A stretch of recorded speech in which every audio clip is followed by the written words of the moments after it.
નામ સોલંકી અભિષેક છે। હવે વાત કરવામાં આવે બોટાદની, તો બોટાદમાં ગુજરાત સરકાર દ્વારા જે ઘઉં ચોખા જે અનાજનું જે છે તે ગુજરાત સરકાર દ્વારા વિતરણ કરવામાં આવે છે સસ્તી અનાજની દુકાનોમાં।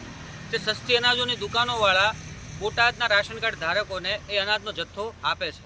પરંતુ વાત કરવામાં આવે તો બોટાદમાં સરકારી અનાજનું ગોડાઉન એક જ છે, પરંતુ બોટાદના રાશન કાર્ડ ધારકોને અનાજનું વિતરણ કર્યા છતાં પણ બોટાદમાં પ્રાઇવેટ ગોડાઉનો જે છે તે ઘણા બધા ચાલે છે। ત્યાં આજે સરકારી અનાજનો જથ્થો જે છે તે જોવા પણ મળે છે। હજી તાજેતરમાં જ એક વિડીયો વાયરલ થયો છે, જેમાં એક ઘઉં ચોખાનું એક ગોડાઉન જે છે કે જ્યાં ગુજરાત સરકાર દ્વારા અપાતો સરકારી અનાજનો જથ્થો જે છે તે મોટા પાયે પ્રમાણમાં તે ગોડાઉનમાં સ્ટોર કરેલો છે। તો આ ક્યાંક ને ક્યાંક શરમજનક વાત છે। ગુજરાત સરકાર જે છે આ અનાજનો જથ્થો જે ગરીબ જે લોકો જે છે રાશન કાર્ડ ધારકો જે છે એને આપે છે કે પછી આવા ગોડાઉનવાળા કે જે આ અનાજ માફિયાઓ જે કહી શકાય એવા અનાજ માફિયાઓ માટે આપે છે, એ પ્રશ્ન આજે બોટાદની જનતા પૂછી રહી છે સરકાર સામે।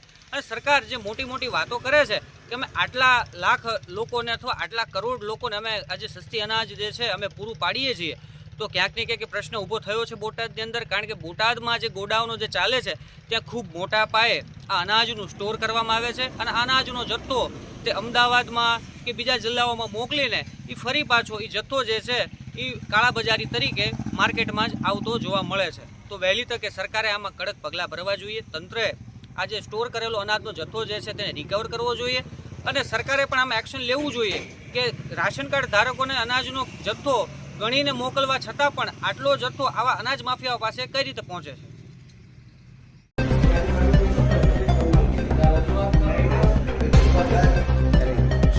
તમારે નીચે ઉતારવું છે? ના ના હું ઉતારું છું, બે ઉભા આપી દઈશું। ના ના તમે ઉભા રહો, વાંધો નહીં। મારે શું કરી કરવું છે? તો પણ મારે ઊભું રહે શું કરવું? અમે બનાવી રાખશું। આવા મોટા બે પ્રમુખ છે, એમાં આવેદન નો હાલે, અમારે સેટેલાઇટ પર ચલાવવાનું છે ભાઈ। અત્યારે આયા કને બહુ કરી હવે તો ખાલી બાઇટ લઈ લો, બાઇટ લઈ લો તમે બાઇટ અમે અમારી